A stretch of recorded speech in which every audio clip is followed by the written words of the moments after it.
time again, back like we never left. We got milk from the store.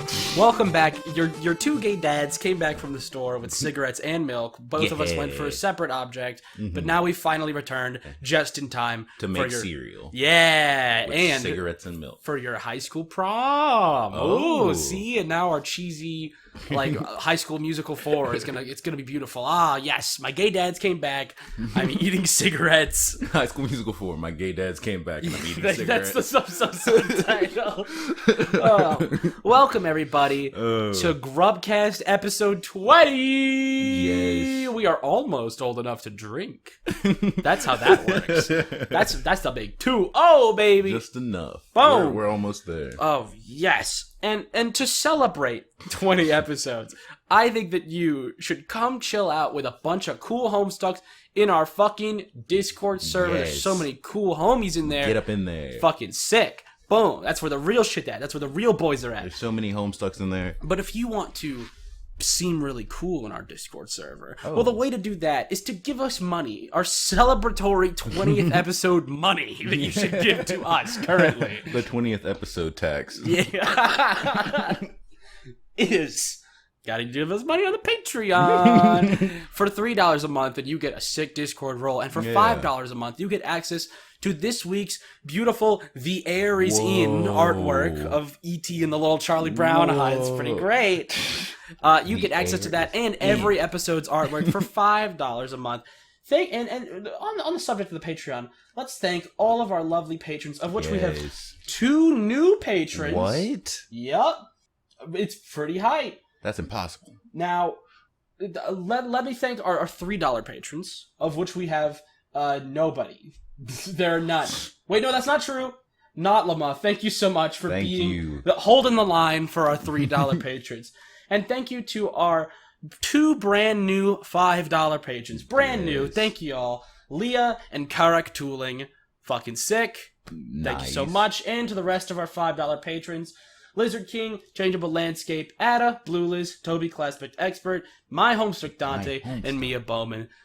Shout out to my boys. Make sure to follow us on Twitter at TheGrubCast. Yes. Fuck, is there anything else I'm supposed to shill? I don't know. Fucking art? Donate to your local charity. I don't know. Yeah, just like charity. General PSAs about like making sure you stay hydrated, I guess. Okay, stop. Okay, stop. Yeah, fan art. Fuck yes. We have some lovely fan art. Beautiful. We have a brand new fan art channel in the Discord, so that's now the most convenient way to send in lovely art. Yeah, and we'll show it here. Right now. Now we have some lovely drawings by Harmony. Ooh. Check out this one of you. Ooh, oh my goodness. There you are. You're a funny little anime man. Is that the It's ET? so cute. It's so cute. I would recommend this as a profile picture if it weren't for the next 2 that we're going to show from Harmony, which are even better profile pictures. Oh my goodness. But it's adorable. You're dropping bars. Dropping little bars. Oh, I love him. It's great. And then also from Harmony, look at this. It's a little me. I'm just a fumbly little guy. This feels like it should be turned into those like hand squishing gifs, you know? Yeah. Absolutely. You need to like run this through those, and it's beautiful. I love him. Such a squishy. And you got one as well. There you are.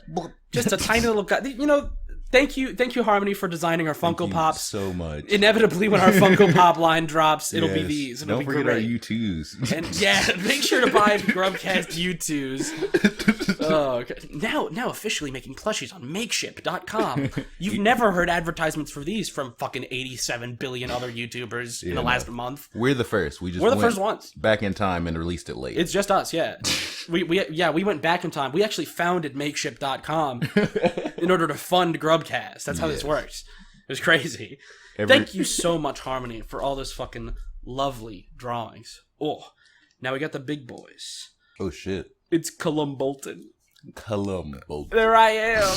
I'm so fucking This has been my profile picture. I fucking love. Is that a cigar? It's like bright green. This is from Spooky Flower, who's actually Sunny Flower, but now they're spooky. The Discord server. Ooh, because it's Halloween. This is gonna come out like the day after Halloween, and we're recording this like the day before Halloween. So we really threaded the needle there. Yeah, we made it just in time. to just be like generally spooky. I love myself as Columbo. I need to get back on the Columbo train. Or have you not finished it yet? I haven't watched Columbo in a hot second. I need to watch more of it because it's really good. Columbo's great, by the way, if you haven't seen it.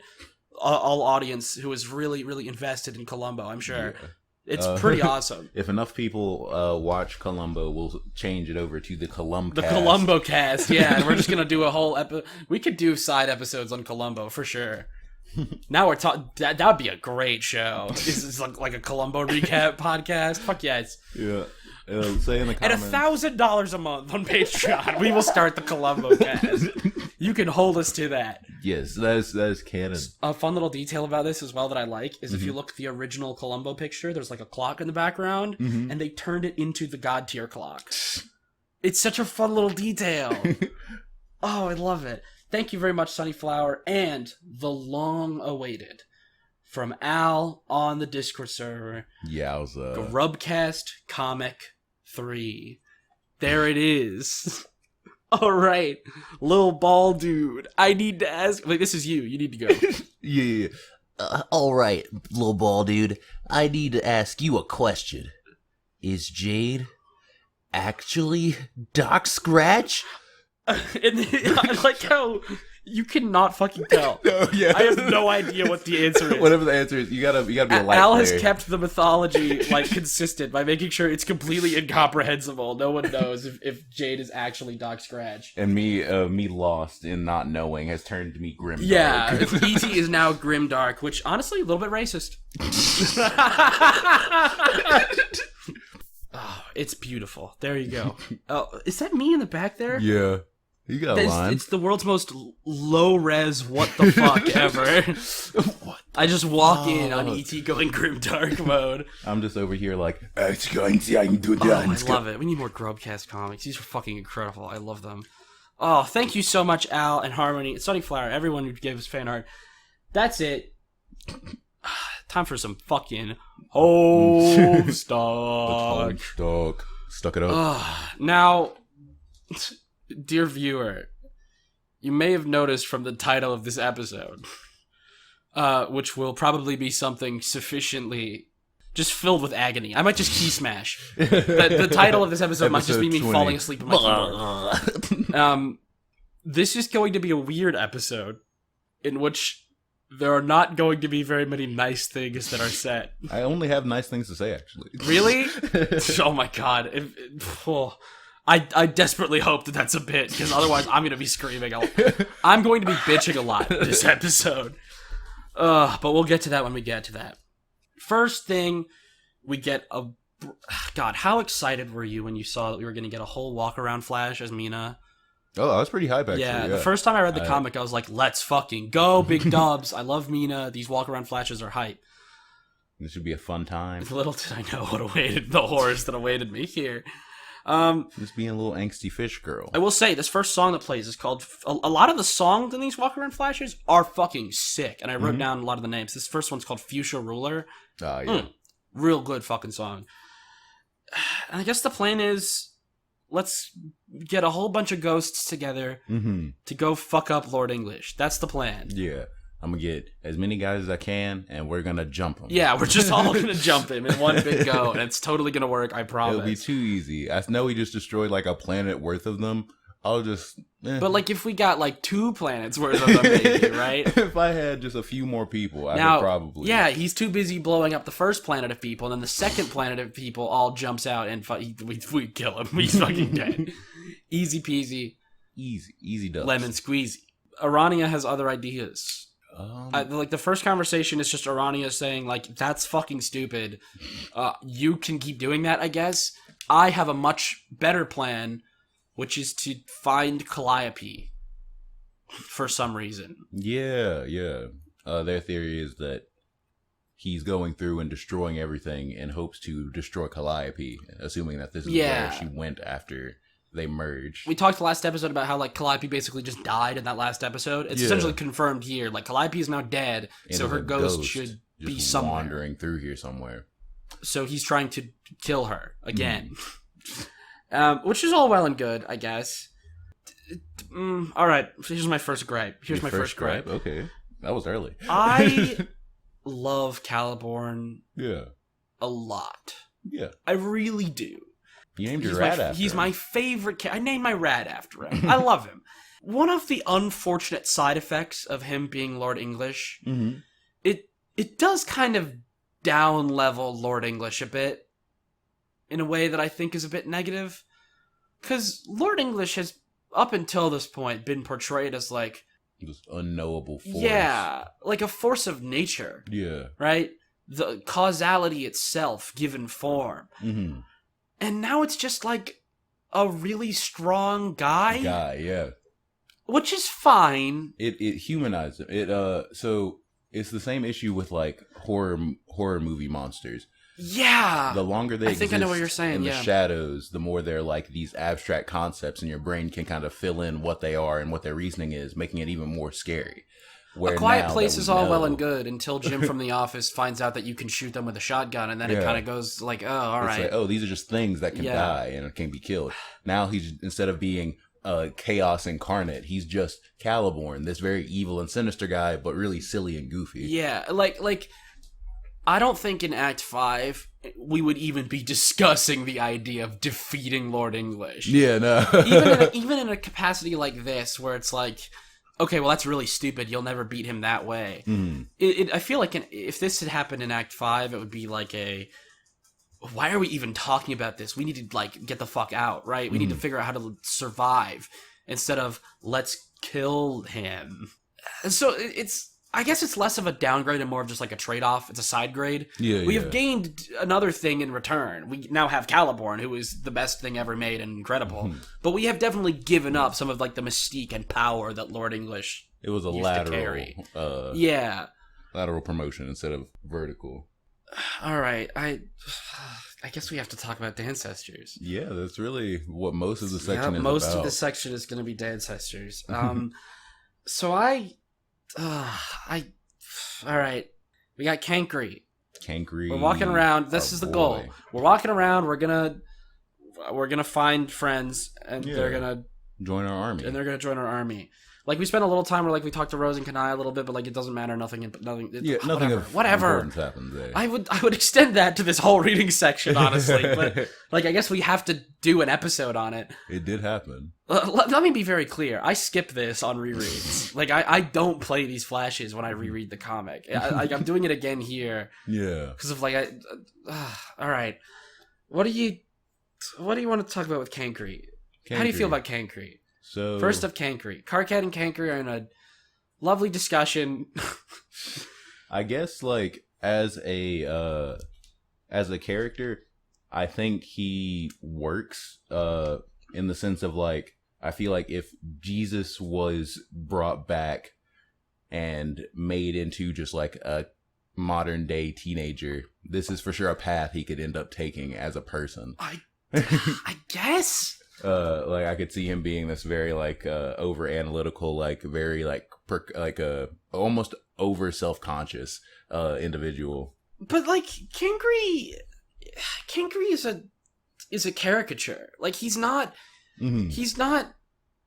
analytical and like understanding of people's feelings in a way that actual people are. Mm-hmm. He's just a Andrew Hussey felt like making fun of social justice warriors this week. Mm-hmm. That's what he is, right? Like that's what he is. Like Kankri is an actual like PragerU infographic given life. Like this is what people who make fun of social justice on the internet like pretend like they are. Mm-hmm. Is like this insane just ball of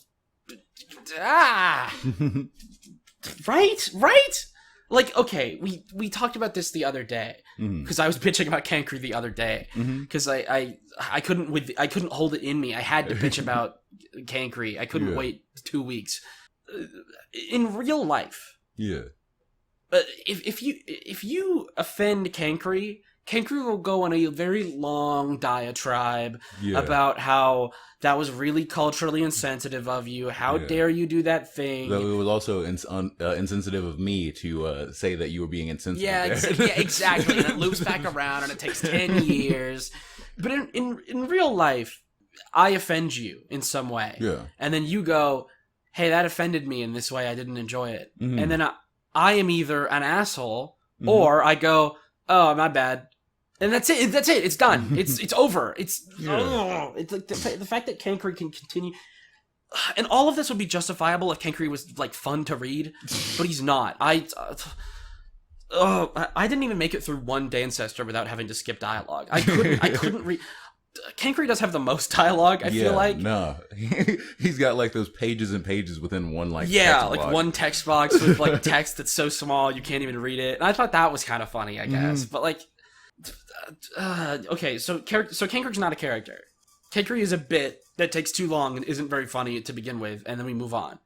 To claim that Kankri is a character is giving him too much credit. Well, I think he exists in this range of, like... I guess I don't know for sure, but I feel like at this point, Hussey has so many characters that he's already juggling that I feel like a lot of the characters on first glance kind of appear this way. Like, sure. In the same sense that, like, when I first met Karkat, I was like, oh, this is just some loud dweeb. I'm tired of hearing him complain about literally everything and himself. I'm going to, once we finish talking about all of OpenBound, which is what these walk-around flashes are, I'm going to reveal one piece of information as to why this annoys me so much. Okay. It's going to be a very slight spoiler, but it's one that I need to like, get the point across, I guess, and it's not, like, that big of a deal. Okay. So like, we're gonna reveal, we're gonna have one curtain, mic drop near the end that will just, like, explain why I find these so infuriating. Yeah, because... not all of them. Some of them, we'll talk about some of the ones I like, but Kankri's sure as hell not one of them. I felt like you were getting very angry, so I was, like, trying to understand, like, what about these characters is just so infuriating. And after going through them, like... They're not as good as any of the trolls we've none met of them are thus as far. good. None of them are as good, like, except for Mina and Arania. Yeah, but, like, we all started getting a first glance at them. Like, maybe if we get to spend more time with Kankri, he could evolve and have a character art that isn't just, oh yeah, I just kind of endlessly, like, ad nauseum will just spew out dialogue of, like, oh, well, that was sort of offensive if you think about it from the perspective of everyone else who could possibly just, exist. like, just fill time. Yeah. And, you speak on, you bring that up. So there are many, like, fan interpretations of these characters. Yeah. And I haven't engaged with that as much, mostly just because I don't understand why anyone would care about Kankri at all to begin with. But, like, if you do, and, like, if you're someone who really likes Kankri, there's material out there for you that does him much better than the comic itself. Okay. Hive Swap Friendsim will eventually cover way off in the fucking future. But, there are, like, fan Friendsim games for the Dancestors. And from what I've heard, they actually do them pretty well. To the point where, like, fan Kankri and comic Kankri are, like almost two different characters. Yeah. I have not yet experienced those, but I would like to at some point. And I would be really curious, as someone who really tends to lean towards the negative side on the Dancestors a lot, as to how those affect my viewpoint on them. Yeah. Something positive about Kankri, just throwing it out there. Great character design. Yeah, I really like his, like, little turtleneck. I think he's got a really good character design. Cute. Yeah, I like his little turtleneck. I like him a lot. But I think he exists as a solid foil for Karkat, in the sense that Karkat is constantly having these like a similar, like, just rants where he's just yelling at himself and anyone who will listen. He kind of does the same thing, but instead of, like, being angry at everything, he's over conscientious about all the microaggressions that could happen. It's a kind of like a dark mirror, if you will. Like Christian going into the dark mirror hall. Karkat beget Kankri. Yeah, it's just like a twisted reflection of this character we've gotten to know, and that makes him a bit more lovable because of how Karkat has grown on me. But I guess that's fair. I like that element of it, but I guess I'd more ascribe that to Karkat. I don't know. I see that, yeah. Like, I care way more about how Karkat reacts to Kankri than I do Kankri at all. Which, I mean, Karkat's reaction to Kankri is perfect. It's just shocked, like, silence at, like, what the fuck this thing that's in front of him is. Like, this is... I was with him on that, 100%. I don't know. Something that helps me for him is that I know he becomes...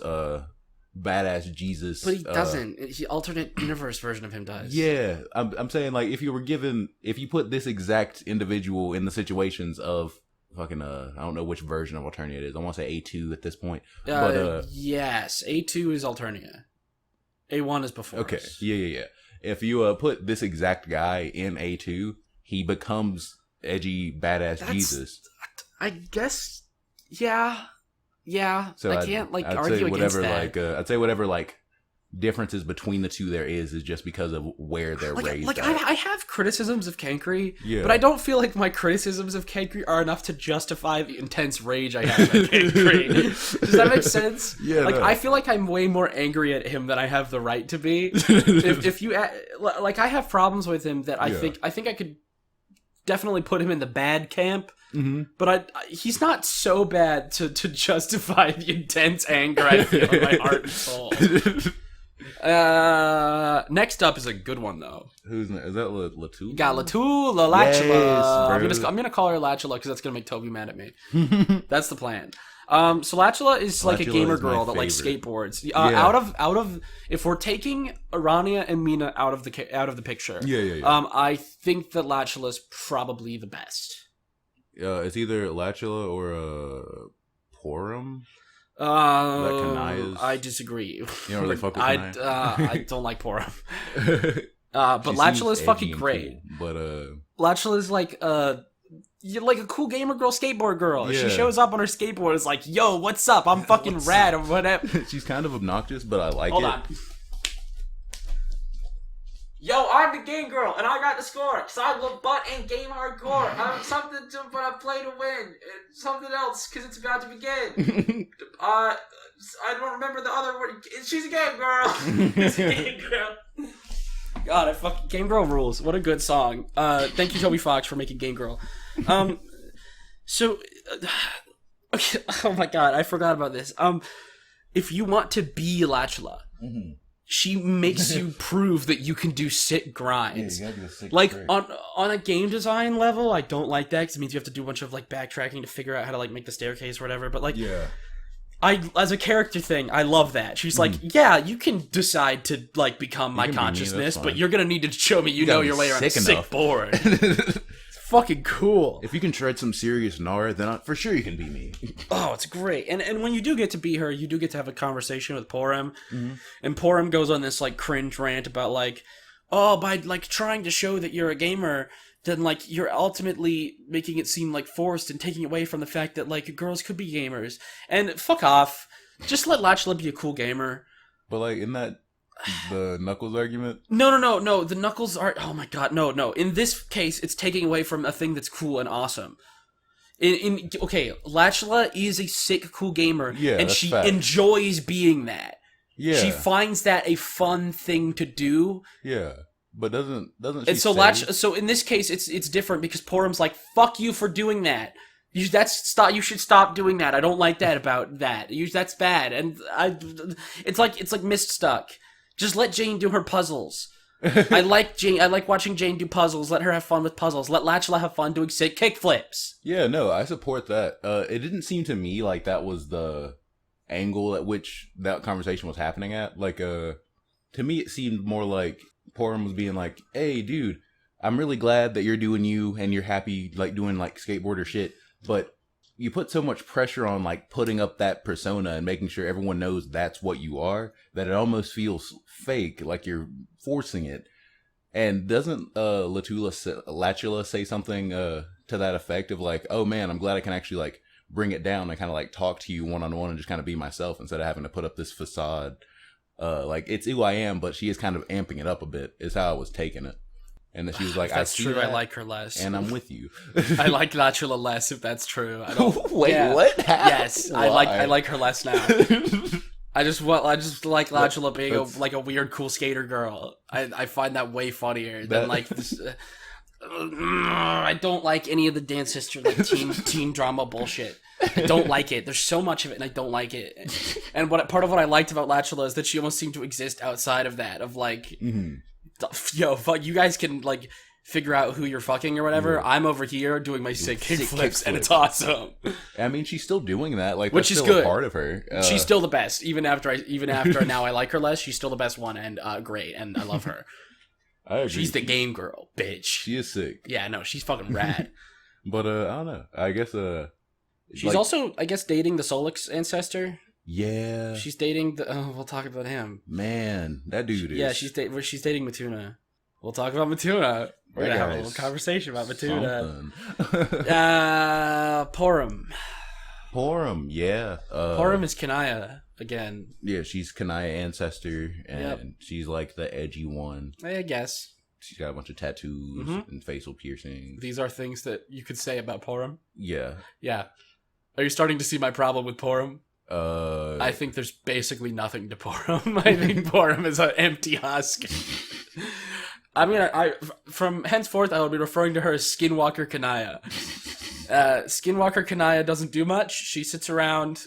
I guess she fucks people a lot.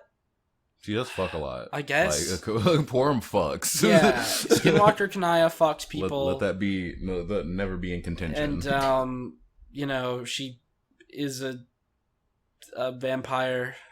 I don't know. I think that there might have been something going on, like, of Andrew Hussey, because all the Dancestors are meant to be, like, specifically Tumblr tropes. Yeah. You know what I mean? There might have been something going on where Andrew Hussey was trying to make Skinwalker Kanaya like a lampooning of, like, hyper-feminist shit, I guess. But also, I don't care. I don't care. I don't care. I don't care. Whatever. I think that like lol feminism cringe is not exactly the fucking height of humor. Like it's kind of lame. And also no it's not. That's fucking stupid.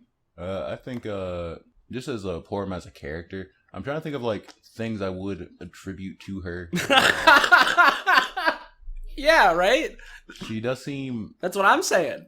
She does seem very insightful of she the knows people stuff. she's around. Yeah, and she shit. like knows things and like is smart.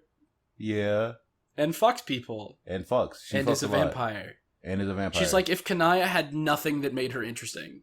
Well, what would you say the big difference between these two is? Like what attributes are making Kanaya so worthy of being a character? It's not that Porrim is like bad as much as she is just Kanaya again. Oh, okay. Right? Yeah, these are things like whereas with Kanaya I understand why Kanaya believes the things that she does and is the way that she is. Yeah. Right? Because we've gotten to see her like become this way. Mm-hmm. And Porrim is just a copy paste of that. Mm-hmm. So from the baseline she is what Kanaya is now. So it's like, okay, I already have Kanaya, and I like her more because I've gotten to see her like grow and overcome struggles, and you just showed up and are exactly the same. So I don't need you. You're cringe, basically. I don't think it makes her cringe, but I do see where you're coming from. You definitely seem a lot more positive about them than me. Yeah, I was going in expecting to hate them, so I was just kind of like looking for things. Really? To hate. Why? Oh, well, you just seem very like. I was trying to not negative do that. Sort of excite. I was trying to not do that. I didn't want to poison your expectations, but apparently I fucked up. It's just a vibe, I guess. Yeah, maybe I just exuded the energy too much. But I was looking for things to like just be like I'm gonna try to go with this neutrally and see like what is or isn't bad, and I don't know, like none of them seem like as atrocious as the hate you have for them. I will say, that's not actually that surprising to me because I felt that way on first read through. Mm-hmm. It's only on later read throughs that I started to not like them more, which is interesting. So that actually isn't that surprising in hindsight. Yeah, that you just come out of this being like, yeah, they're like fine, I guess. Yeah, That's kind of how I felt about them on the first time I read the comic. Yeah, it's after rereading you're like, wait. Yeah, what? It's only after rereading that I despise them. All right, we got a puzzle. Porrim unlocks the staircase. We do a sick grind. Latula talks to Kankri. We get to move Kankri out of the way. We grab Karkat. We go through the door. I like Karkat's password. That made me happy. Yeah. If I hate myself. Yeah, why don't I hate marry myself? That was fun. I liked it. I miss Jade. I miss Act 5. That's fair. I also miss Act 5. All right. We're back to good things. I'm gonna be happy. The Sylph is in. The Sylph is in. Arania is here to give us exposition. I don't care about really any of the exposition she gives. I just think that this bit is very funny. Like I will pay you money to just I like this as a piece of characterization for Arania. It's just someone who likes to like talk and be smart about shit. Mm-hmm. And she understands that other people find that annoying. So she's like, I will compensate you monetarily to just listen listen to me talk about shit. Ask for one thing. But yeah, ask for one thing. Whatever you could want to know, I'll tell you about it. But I'll just stay here and listen. Yeah, just listen to me talk about the characters you just met. And it's a Peanuts reference. That's cute. No, yeah, this is what the reference. This is what the reference. I barely remember what she even says here. I didn't write down that many notes about it because I think I was already brain dead after like an hour of OpenBound. I think she just tells about characters you've already interacted with. Yeah, it's like lore shit for the before us session about the characters you just talked to. I guess she tells us that Latula also has a disability. She can't smell. She can't smell. That's kind of funny, I guess. It's funny because that's how Terezi sees. Yeah, right. Ancestors. That's kind of funny. Kind of silly. Man, I don't know. I think Kankri is a guy. I wrote down. This is a direct quote from my notes. Yes, extortion, based capitalist Mina. I don't remember why I put that there, but I did. I think she tries to extort. I think this might be one where this might be the one where Arania starts talking, and then like she tries to be like, "Oh, did you have sex or whatever?" Oh yeah. And then she was like, "I don't want to talk about this." I will and it was pay you money to not have me talk about this. Yeah, exactly. I think it was that, and I appreciate that. Another running gag throughout this that I do really enjoy is Mina trying to like rebuild her vast wealth, and you get to see her mentality change. She is after a bag. Where like at the beginning she gets like some boon dollars, and she's like, "It's not much, but you gotta cherish all you can have." Yeah. And then at the very end, and she finds more boon dollars, and she's like, "You've accumulated so much fucking money that none of this is all worthless to you now." And you throw it to the ground and spit on it with disdain. It's like that was really fucking funny. They're really playing into like the. You know, Mina would be like the evil fucking despot, but because she isn't, then we can like take a more lighthearted approach on all these like character traits. It's pretty funny. I like it a lot. Okay, we get some fresh air of good content. We get a break. That's how I view like our characters. Is just like a break from OpenBound. Like so I can rest. Rest my weary head. John and Jade. They're having chilling. a Con Air streaming party. Yes. I almost cried. Because of his blasphemy about Con Air? Yes. John is no longer enlightened. As John now thinks that Con Air is like bad now. He's unlightened. I'm like, no! Con Air's great! Yeah, but now he's over it. Okay, I do actually like this. I like this a lot. This whole scene here? Yeah, I do. I think it's pretty great. Because think about how John always enjoyed Con Air whenever he talked about it. It was like very genuine, which is part of what makes it so funny and like why it's so charming. Is because he thinks that this really like shit movie is really good. Is like the coolest thing ever, genuinely. In a way that's like really relatable, I feel like, to a lot of people. Yeah, everyone's got those things that are bad that they like. Yeah, especially like stuff from childhood. And so John is now like getting old enough that he's starting to like develop more critical taste, and he's like, oh, this actually kind of sucks. And that's like a very relatable experience that I think a lot of people go through. And I hope that we get to see John develop the full range into where we are now, which is now enjoying bad shit ironically. So hopefully he comes back to Con Air. He's gonna need help from his friend Dave for that. I think. Hopefully maybe Dave can train him in irony, and it will be beautiful, and it will be a sight to behold. And then John will reunite with his loving wife and daughter once again, and it'll be gorgeous. But yeah, it is kind of sad though, because like that losing that spark of childhood. Of like, oh man, wow, all these things are great. It feels like he just found out Santa's not real. Like, yeah, it has like, that energy. Oh man, like I'm sorry, bud, you didn't know. Yeah, this movie's bad, but we all like it because it's bad. Like that's okay. And like Jade's like trying to have fun watching the movie, and then John's like shit talking the movie. He's so fucking mad. She's like, I don't think it's that bad. I'm enjoying it, and John's like, no, fuck you for enjoying it. It's terrible. You ignorant child. You don't know. I've seen it. I'm aware now. I'm a fucking Con Air connoisseur, and I understand that this movie is terrible and dog shit. Fuck you. My eyes are open. You can't enjoy it. It's bad. Also, apparently Dave Sprite and Jade had an entire relationship off screen. Yeah, a whole relationship for like a year. I think we are starting to see some of the weaknesses of this big time skip. Because that sounds interesting and I want to see it. Yeah. I care about Jade and Dave Sprite a lot as I like characters. both those characters. I want to see what this was like and what led to its starting and what it was in the middle and what problems it had and what led to its downfall. I want to see that. Yeah. And it's, we don't. I prefer that over the melodrama that we're being force-fed with like all the like Dancestors and stuff. Yeah, I immediately find this so much more compelling than all of the Dancestor who's fucking who. Yeah, like just because like I don't know them. Yeah, this is characters that I like. The Dancestors have the same problem that I was talking about with Jade and with Jane and Jake.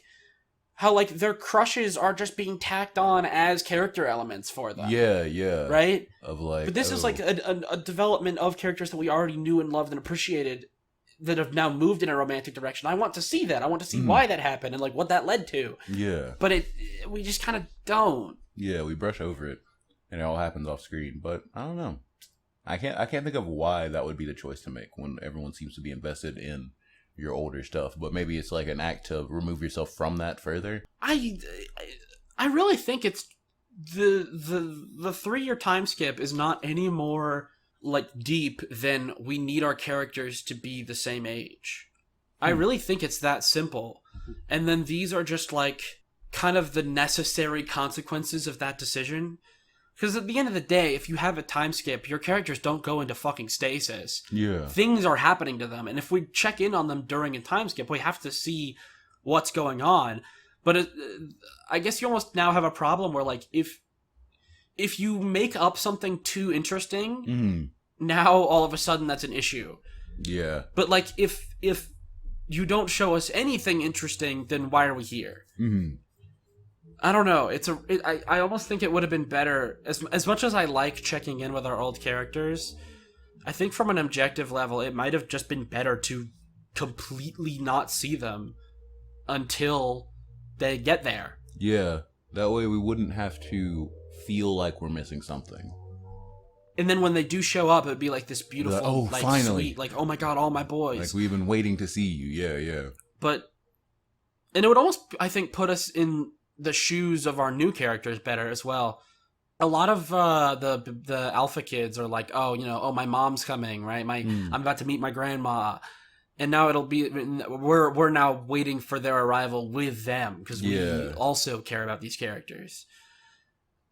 I don't know. It's like I would rather have this, I guess, than not. But it's like the thing with Caliborn. It's an unfortunate side effect. Yeah. It's like now all of a sudden, if you're showing me interesting character shit, like that I don't actually get to see, it does feel a little bit wasted. Yeah. I don't know. Yeah, no, that makes sense. John has a fucking meltdown. He's so done. My man has a psychotic break. Does not want to be on the ship at all. He would like to be off of this ship immediately. Oh my fucking god, I forgot that Dave Sprite impersonates his very dead father. Yeah, yeah. In a very poor taste manner. He writes him like a shitty note about like, son, you've grown up and realized that Con Air is dog shit and that everything is terrible. He's like, fuck you, Dave Sprite, you asshole. Step 2, Matthew McConaughey. And he just fucking has a mental breakdown. And then our brief respite is over. How do you feel about... Do you have anything else to say about this before we go back to the nightmares? I guess I'm very curious on Dave Sprite's motives here. Like, I have to assume that Dave Sprite made that note as a joke, and he was just like trying to be silly with his bros. Yeah, I mean, it was funny from a meta perspective. Yeah, like if you're not the guy with the dead dad, if you're not John Egbert with a dead father, this is fucking hilarious. This is hilarious, and you're like, oh, okay, this is just him being funny. But I feel like Dave should know better. Like, I don't think Dave would do this, though it makes a little bit more sense that Dave Sprite would.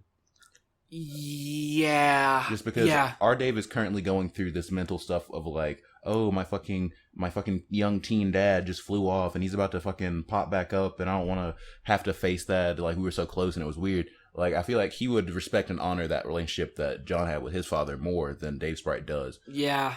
But I think I agree with you that like this makes a lot more sense coming from Dave Sprite than Dave. Cronus.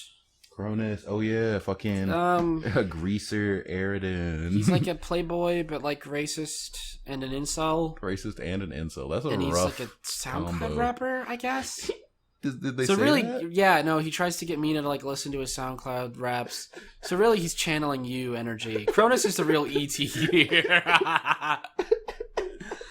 Aren't you ashamed to share a pastime with Cronus? It's okay, because I also share that pastime with Tavros, Ramsey, and Dave. Yeah. So you know what? It balances out. And Dirk? Okay, it's all good. True, yeah, it's fine. It's fine. That's it. I have nothing else to say about him. Cronus, yeah, man. I really have nothing else to say about Cronus. Like, he shows up, he tries to get you to listen to music, and he is racist and sexist and bad, and then we leave and we don't talk to him again, and he's done. I couldn't think of what to write for him or his dialogue. Yeah, no, with that's Nina. literally it. So I just put Cronus is a slimy douche. Yeah, there we go. That's it. That's done. He's done. All right, cool. Matuna. All right, sick. Matuna. Oh, fuck, Matuna. I was like, yeah, Matuna. And then I was like, oh. Yeah, this one. No, this guy. All right, Matuna. Listen, I'm not a fucking professor, right? I'm not like a guy who... I'm not a professional literary analysis man, but right? He's like Matuna. Sure. His sprite is like never fucking still. He's constantly like having seizures and falling over, and like his text, he's typing quirk is like meant to be impossible to read. Mm-hmm. And then on top of that, characters make fun of him for being disabled. Like, he always wears the helmet and shit. Yeah, this Matuna is like a super ableist representation of like. I have to assume like autism or general neurodivergency. Yeah, something along those lines. And I was like, man, this is like heavy. Yeah. And they made him not even like a character. I'm a bad person, so there's a certain level of like shock value from like the blatantness of it that I find kind of funny. Yeah. Just because I'm like shit. I get but that. Like this is not. But come on. It's not done in a way that's worth it. There is a level of like, oh my god, we're actually like, doing this that has some comedic value to it, but like that's really it. It's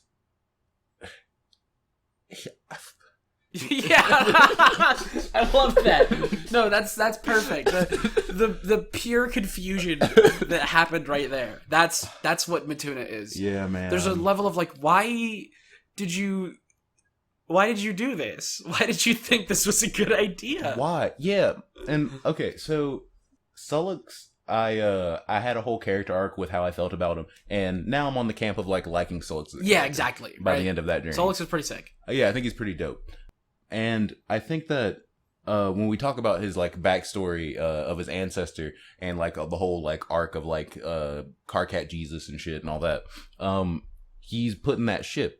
Yes, the psionic is yeah, that's what he's called. Yeah, he just gets turned into a battery and it's fucking horrifying. Yeah, and I thought that was like super like I didn't think it was cool that happened to him, but I thought it was like a really cool concept for like the type of person that could be, and I was very interested in what that guy was gonna be like. And Matuna, when I first was reading it, I thought that something happened to him, like he blasted like too much psionics and his brain fried or something. Like I didn't understand why he was being so But crazy. no, he's just like this. But no, he's just like this. His entire existence is as a really like ableist depiction of a fucking like autistic guy. Yeah, no one mentions anything weird. They're just like, and then everyone like makes fun of him for it. And then everyone bullies him wow, for it. Yeah. Fucking weirdo, having seizures and shit. So lame. It's like, oh my god, holy fuck, are we actually doing this? Yeah, just a letdown from what I was expecting to get in terms of a character there. I was like, ooh, a different spin on Sullux? Oh, that's the spin. Speaking of letdowns, Meulin, that's she's a cat. Oh, yeah, okay. She's a cat. A cat. She's a cat. Yep. I think she might be the one I actually have the least on. No, that's not true. Horuss is I have one line. Yeah, Meulin got two. Likes horses. Meulin is got two lines on my note. But that's she's Nepta, but like she doesn't talk as much. She uses a lot of emojis. Mm. And she's more of a cat, I guess. Nepta was like funny. Like Nepta is like nice and great, and I like her.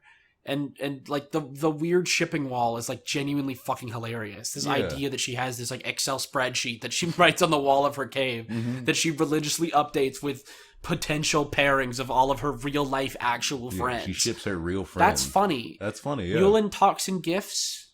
Yeah. That is a thing that all happens. But I really don't have anything to say about That's it. Yeah, no, we're moving on. Kurloz. Kurloz is one of the boys. That's Gamzee's, right? I fuck with Kurloz. And you might not be... What do you think about Kurloz? Mixed feelings. Interesting. What have you... Go through all of your thoughts on Kurloz. Did you go back and find the secret? Secret? There's a secret with Kurloz. I don't think so. Interesting.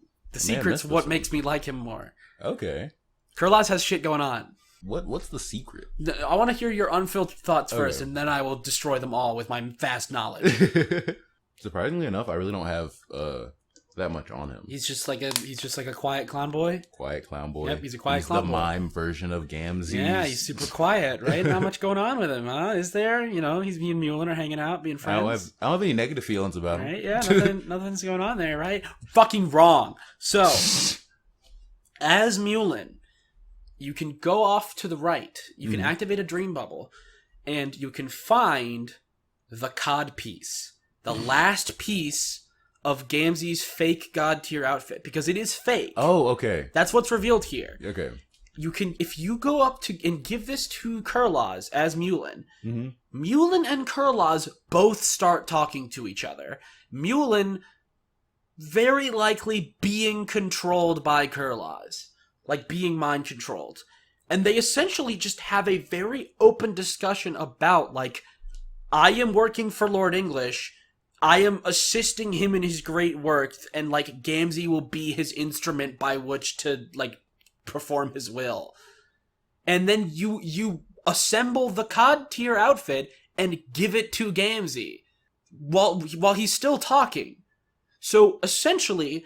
what we now know is that somehow Gamzee from here is given the COD tier outfit by Kurloz and then takes Kurloz's vow of silence, which is why he's not talking at all when you meet him as Jane later. Like, there's shit happening here. It's fucking great. Wow. It's really quite good. Kurloz is, like, fucking scary. That is very interesting. I'm gonna have to go back. Yeah, no, I suggest you go back and check out that dialogue. That it's is pretty awesome. Crazy, huh? It's pretty fucking sick. That's very and presumably he is also responsible for like getting Gamzee to Earth. That is definitely much more of an inference, and I don't know how he would do it. Yeah, but like it is implied that he is definitely in some way responsible for that, like getting Gamzee to Earth ahead of everyone else. God, isn't it wild talking about one of the characters with like actual shit that they do that's like relevant to the story? Isn't that awesome? That is dog. nutty. It's so crazy. Okay, so Karkat talks with Terezi. I wrote down, this lamp shading is bullshit. Because the amount that... Like Karkat's, like, kind of mean, you know? He's, like, he's a mean boy. Yeah, he's angry. But, like, in this conversation, I couldn't help but get the distinct impression... Maybe this is me reading into it too much. Maybe this is just Karkat saying how insufferable he finds everyone. You know? Maybe that's just what it is. But I really couldn't help it feeling like fucking... Andrew Hussey puppeting his characters to look at the camera and being like, wow, don't you see how shitty all these are? Like, almost like fucking making fun of me for, like, being invested at all. Yeah. I didn't quite take that away from it, but I do see where you're coming from. That's one where I'm totally willing to back away and be like, maybe that's totally me reading too much into this. But, like, it really feels like that to me. It feels like a meta commentary. Yeah, it really feels like fucking, whoa, isn't it crazy how shitty all of these people are? So lame. Okay, Mina talks to Ronnie again, and none of it matters except Kurloz. And this is what I was talking about earlier, where this explains Kurloz's vow of silence, where, like, he had a dream, right? And then after he had his dream, he got his clown religion. Presumably that dream was him, like, now being given knowledge of Lord English and shit, takes his vow of silence, does shit with his clown religion, and then goes on to continue working shit to help Lord English close his time loop, culminating in what we saw in this very flash animation, which is pretty hype. Good shit. I don't care about anything that she says about the other ones. I think this is at this point. I think I started streaming OpenBound in the Discord server and just like going insane and like screaming. I was just fucking angry. I think like Leah showed up in the voice chat with me as I was just like having a fucking mental breakdown, trying to like understand like why my time would be just horrifically wasted in such a fragrant display. Yeah. Such blatant disrespect. Yeah, absolutely. Fuck you, Indrazi. You fucking suck. I hate you. Now this podcast has been made out of spite now. Yeah. This is an angry pot. We'll go back to cool shit next episode. It'll be fine. This is a weird one-off where we're gonna be really negative, and also later on there'll be something I'm gonna bitch about a lot. But like I like Homestuck, guys. I promise. I promise I like Homestuck. Homestuck is cool, and I like it. Swear. Please, just like fucking crying as I'm like shaking the bars of myself. Please, I promise I like Homestuck. I promise. I'm just screaming about Dancestors as they tie the straitjacket and throw me to the padded cell. Sorry. Just fucking like screaming incoherently about how much I hate Matuna and Kankri. Looks like you're asylum stuck. Oh my god, this is just like Batman Arkham Asylum for the Xbox 360. Gotham Knights apparently sucked ass. Yeah, I've only heard bad things. I've not heard a single good thing about Gotham Knights. Apparently it's like 8 missions long. Yeah. Man, that's crazy. It's like... Should have been like Homestuck and be not that. Yeah, be endless. Almost. Yeah, just be fucking long as hell. Take actual months of your life to get through. Yeah, you have to go through the whole process. You gotta track these NPCs on the street level. Oh, God. Fucking... Honestly, Act 5 should have just been a tailing mission for Jack Noir. Just like an Assassin's Creed, follow Jack Noir through Prospin. Oh, man. I really want to see him and Male Princess scrap. Oh my god. Well, we get a little bit here because now we once again we get to take a little bit of like a mental health break from OpenBound. Jack needs a break. Jack's like, damn, I've been flying around for 2 years. This bitch is still on my ass. I've got to go on a vacation. So he chills out in a dream bubble. It's a recreation of Act 5, Act 2, where he kills Momlond and Dadbert. Deadbert. Yes, my bad. Deadbert is dead. And John Egbert is there. Mm-hmm. And this is real John Egbert. Yeah. I was confused at first because I thought it was like a part of the dream bubble almost. But like, no, this is actual John Egbert on the ship because he got knocked out or something at the end of the last thing. I don't remember. Oh, no, after his tantrum. I think he just After his tantrum, he like runs into a wall or something. Because like he's chasing Jade Sprite and then she goes through the wall. And then... Or not Jade Sprite. No. I think that was before. I don't know. He falls asleep. Something happens. He's streaming now. And they duke it out, and it's fucking awesome. Yeah. These are like some particularly gorgeous panels. Mm-hmm. These panels are really fucking beautiful. I think it's the Villy Pop or whatever. The Vrizzy-hoo. The Vrizzy-hoo. The Vrizzy-hoo. It's not that. It's the Zilly-hoo. But I like to imagine it's the Vrizzy-hoo because that's more like Vriska. Mm-hmm. Yeah. It sounds a little... Remember Vriska from Homestuck? I hope you do because we're about to get some fucking Vriska. John starts going on a long walk because Jack's just bailed. Yeah. Jack said bye-bye. He bopped him and gave him a random hat, and then... that was great. He gave him a funny hat. It was fucking sick. It's like, oh, you rolled bad. He was like, hat. But for Jack, that is the worst torture imaginable. What the fuck? How fucking dare you? Yeah. John wanders around and finds Tavros. Mm-hmm, just wandering through. Just chilling. And he finds him in the hussy situation. Yeah. Sees a ring, picks it up. He's like, ooh, shiny. And Tavros is like, that's my ring, I need it. It's like, why? He's like, I need it to propose to my girlfriend, Vriska. Yeah, my girlfriend, Vriska. I forgot that, like, this is a bait and switch. Mm-hmm. Because, like, they're not dating. Yeah. He's lying to try and get the ring. Mm. So I'm now fine with this. But I think I was just so brain dead from OpenBound that when I first read this, I like forgot that it was a bait and switch, and I went, "No fucking way! Nah. What?" I actually there's a bit in my notes where I said like "fuck no, absolutely not, fuck off." That can't be it. So that's completely invalid criticism. That was me being dumb, but like no, fucking OpenBound just like, wore out my brain so much. But I like this Vriska. What a surprise. Vriska good. I know. Crazy. Only hottest takes here. You're a Vriska stan, bro? Yeah, bro. She had, my Vriska arm, my Vriska, my little grubs, Vrisk grubs. Yeah, we did it. It's like the you were landing. having a stroke for a second there. No, we got it. We got it. Easy dubs.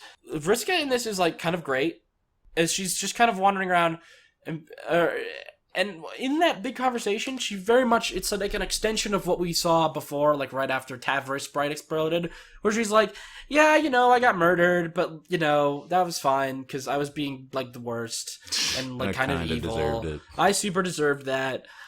She's, like, very aware of, like, specific actions that she took that, like, were shitty. Mm-hmm. But at the same time, she is not really progressed at all on, like, the biggest thing with her, which is the idea of, like, I want to be important. Yeah. That's still driving her actions.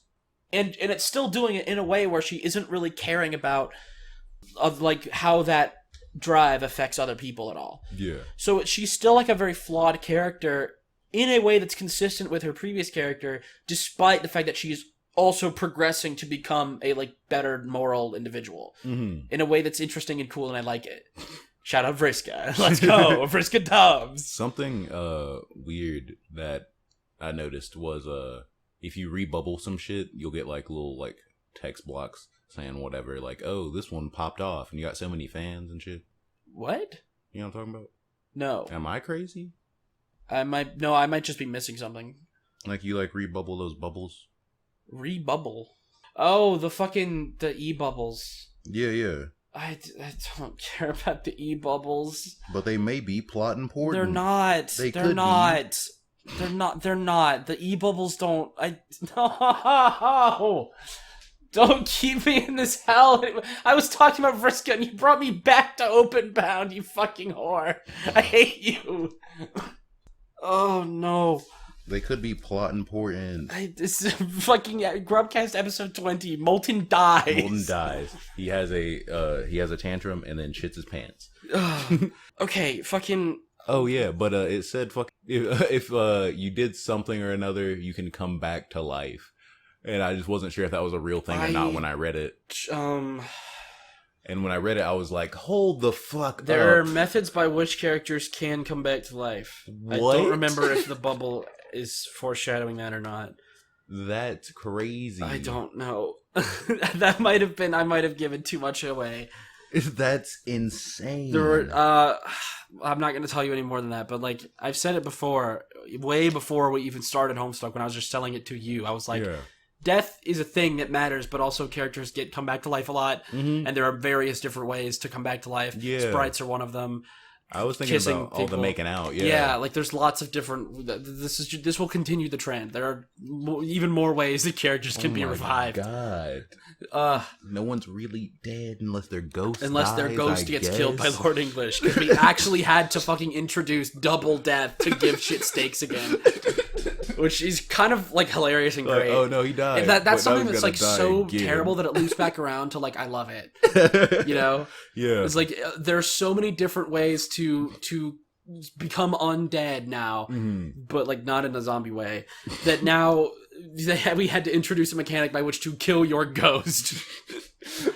If you die, you become a ghost, but if your ghost dies, then you're dead. It's fucking or sick. Ghost, you become the ghost of a ghost, and that means you gotta do no, two things to come back. Oh my god. So, Vriska's also trying to kill Lord English. Forget the ghost army, forget the cherub stuff, that's all cringe, we're not doing it. We are going to find a big treasure. There's a scary treasure that's just kind of out here in the desert. Mm-hmm. It's just kind of here. It's there. Yeah, it's somewhere out there. Why? We don't know that yet. But it's out there, and we know about it. And so we're going to these maps. We're going to. I really like this line where she pulls out the maps. It's like, what is this? This thing I'm holding. A black sheet of paper? No, John. This is bullshit is what it is. I really fucking like that line a lot.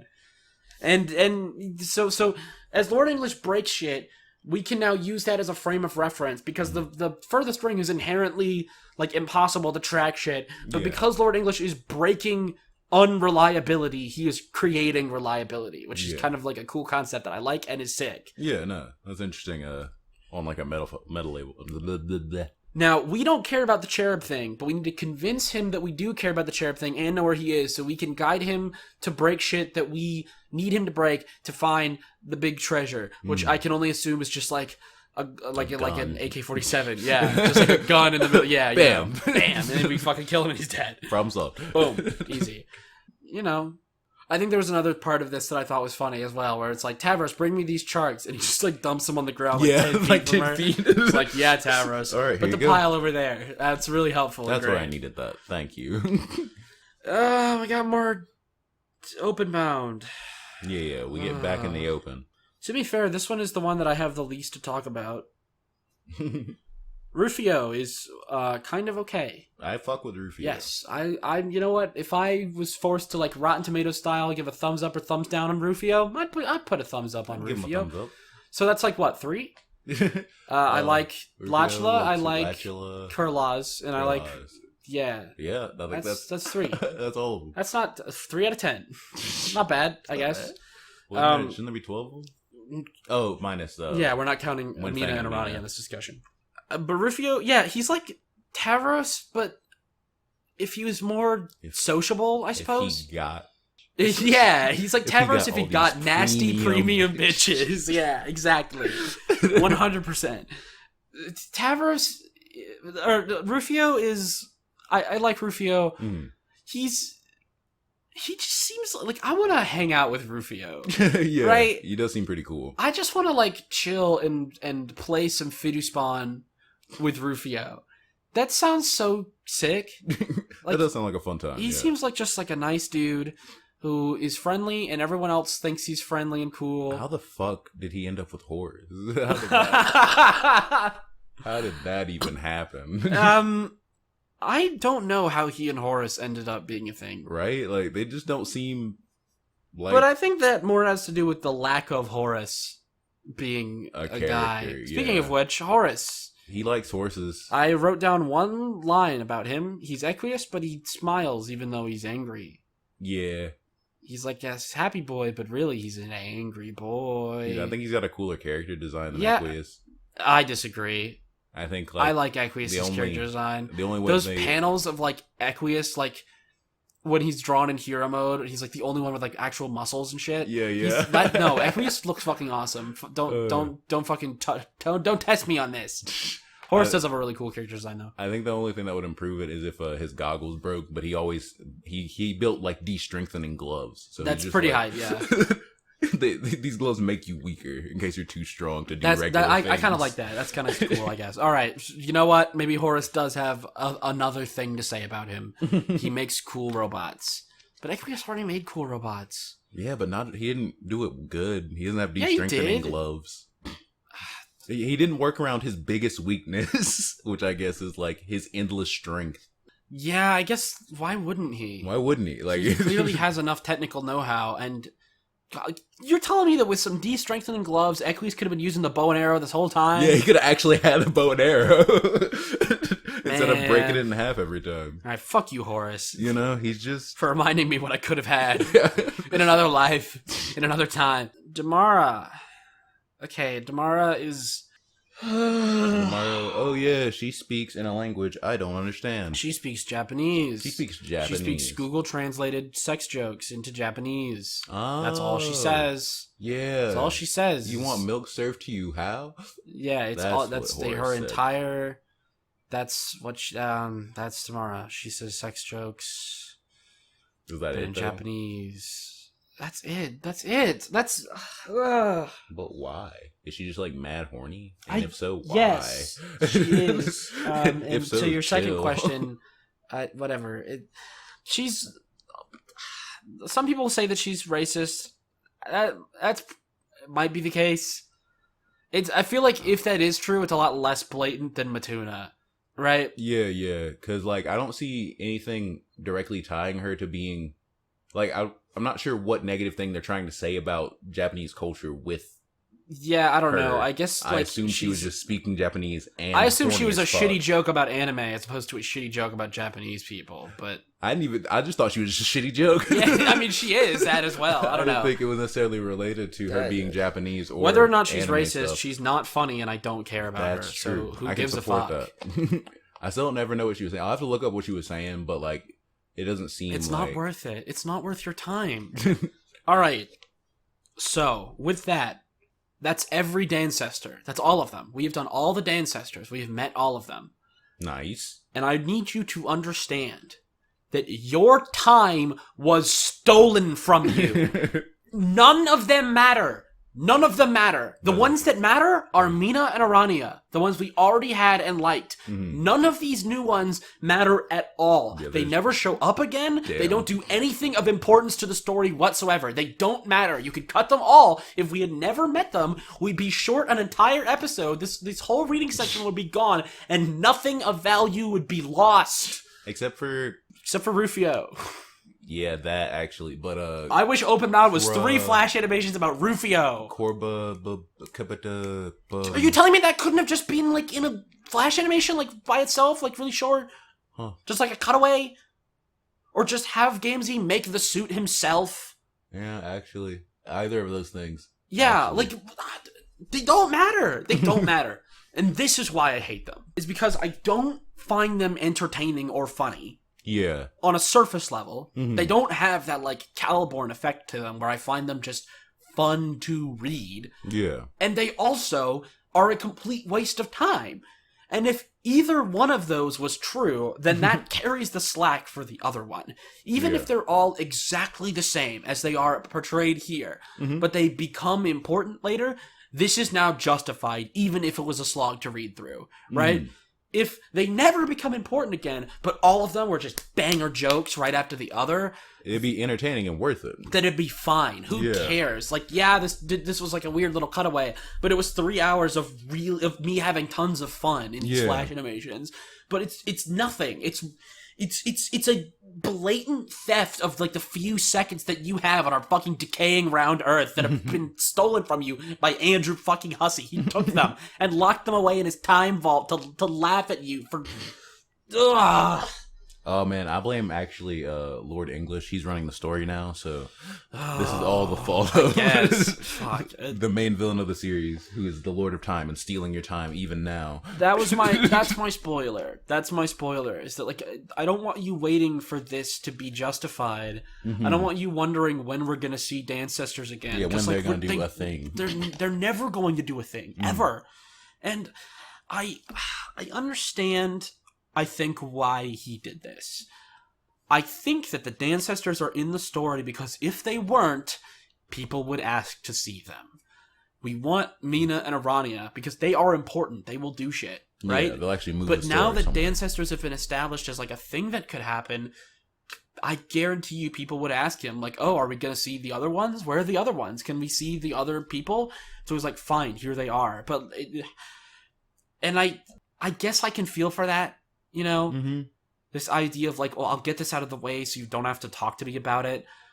But like, Andrew Hussey, I don't think is having any fun writing OpenBound. Yeah, It does not feel like he's having fun writing OpenBound. This felt obligatory as fuck. Yeah, like I have to put this here because it's And not. as such, reading it feels obligatory as fuck. None of the rest of Homestuck feels like this.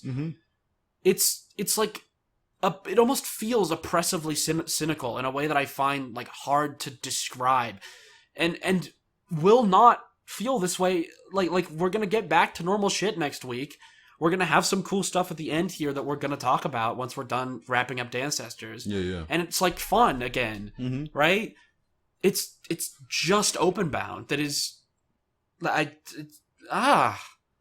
you go. Do you have anything else you want to say about OpenBound? I think you could completely cut it and the story wouldn't lose anything, which on its own is a negative, but it seems like a neutral evil. Like, it's not like this wasn't like the most fun I've had doing it, but I could also see maybe he just spent, in terms of like writing good things. Maybe he's run out of ideas. But I know that he hasn't. Because the rest of Homestuck exists, and there's really cool shit in it. Yeah, it's all good. Okay. I mean, not all of it. There's some other stuff I'm going to talk about. But, you know, like, we've had some stuff in Act 6 that we bitched about. But, like, there's really cool shit in the rest of Homestuck from here on out. Like... Yeah. All these just were... Most of these were flops. Yeah, like... Even if we're going by your more generous standard than mine, I think, like, 3 of these are kind of fun.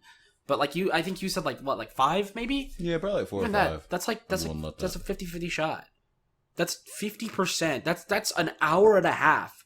Because these total up to about 3 hours. Yeah. That's an hour and a half of material that is just hitting, it's not landing. Yeah.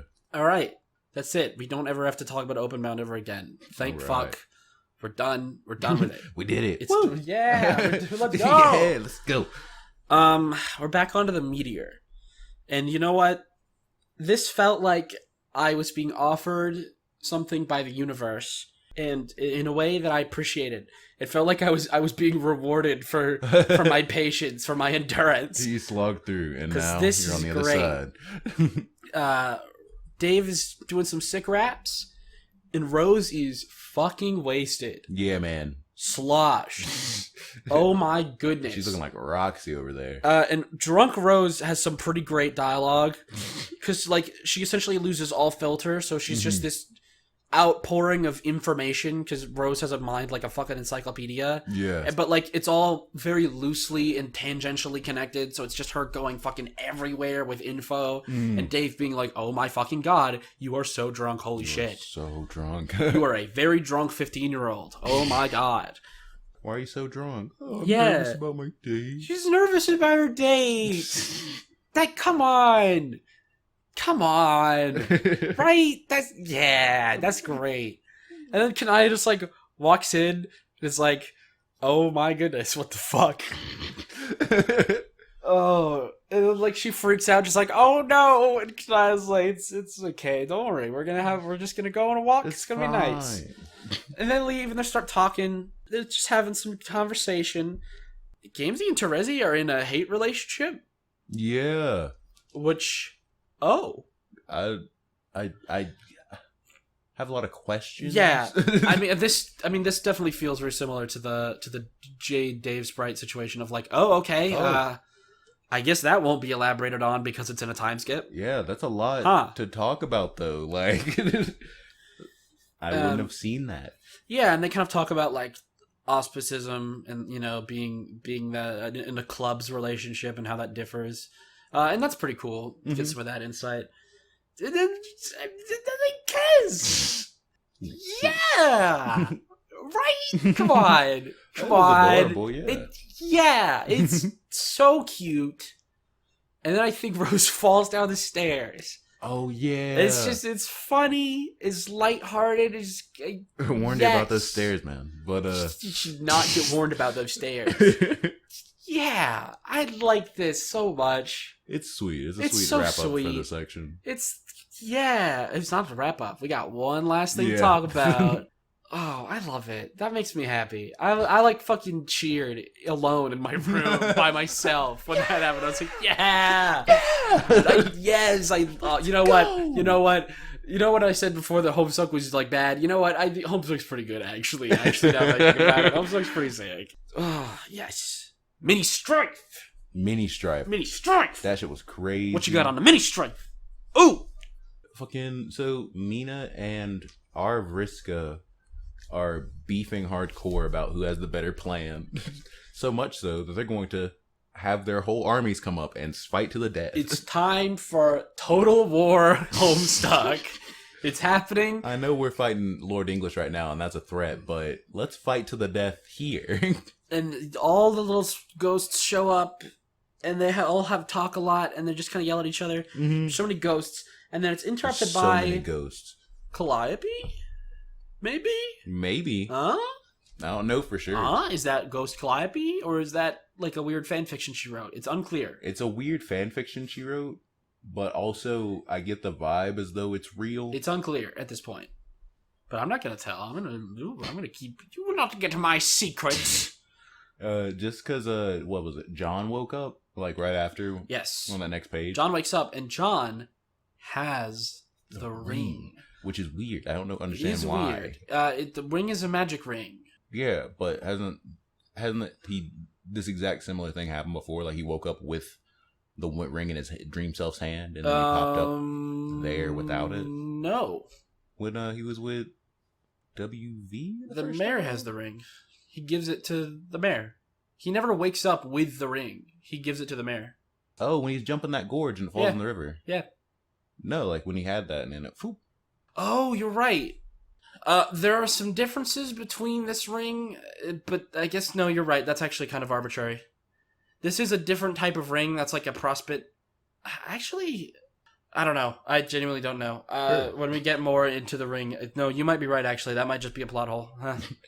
Just something odd. I was like, wait, but No, you're for sure right there. Huh? the I never caught that. Wow. only reason I could think is like now he's god tiered, and maybe that's something. He was god But he was tiered god tiered already. I think. Yeah, no, weird. No, he can't have been god tiered if he woke up from his dream self to then be his normal self. Yeah, because he would have just been himself the whole time. Never mind. Okay, so yeah, maybe that's it. Maybe that's it. I don't know. If you're a fan, and you know what? What's the difference? I think What?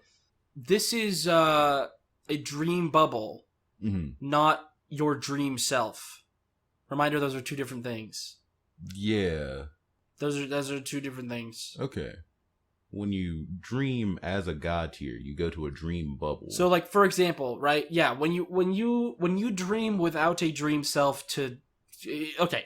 You start your game, you got your normal self, your dream self's on prospect or Durst, right? And then whenever you go to sleep, you essentially just switch over to be controlling that guy, right?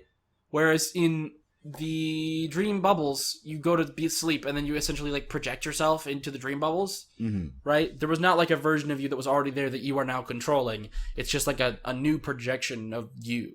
Okay. And then when that gets destroyed or like you just wake up or whatever, then like boom. You're sent back to your body. So it's, man, I don't fucking know. I think that's the answer. Corey's gonna fucking tell us that we're wrong anyway. Yeah, he'll be like, both of you were actually both completely correct. Whatever. It's this reason. And then we finish off with the entirety of Act 6, Act 4. Damn. They sure are playing the video game. Look at them go. Look at them go. It's one flash animation. They're playing the game. Boy howdy. Would it not have been fun to see them play the game? Would it not have been cool to, like, watch them figure out Spurb and shit? Ew. I guess not. Why would you enjoy that?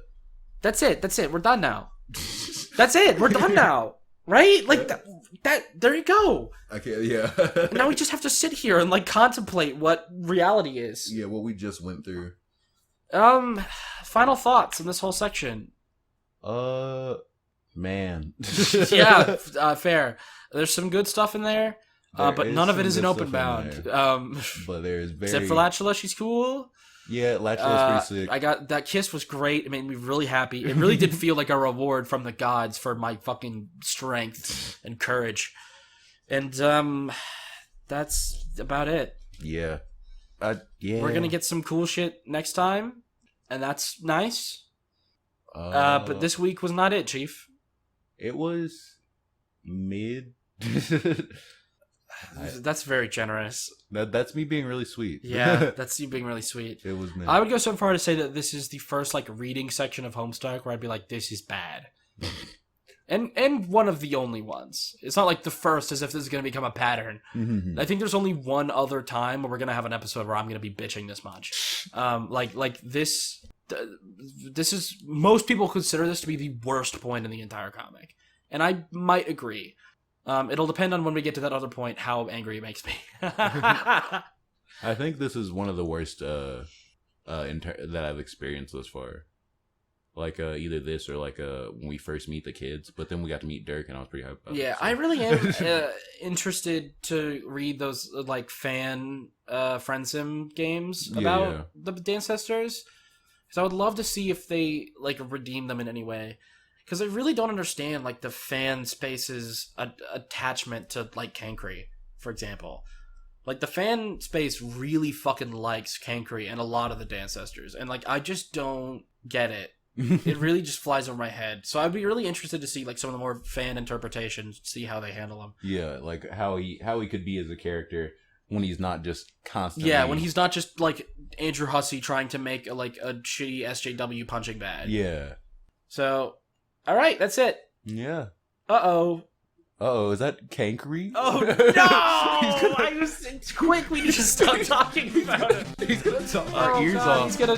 Actually, he said what you said that just then was a microaggression, and he's quite offended about it. Kankri says that it's a microaggression if you don't donate to our Patreon and join the Discord server and follow us on Twitter at GrubCast and like and subscribe and also donate to a charity. He's and getting within earshot. Give $300 to a Nigerian prince and then he'll give you $10,000 over email. Over email. That's how that works. He'll fax it to you. He'll fax you the money. It'll be great.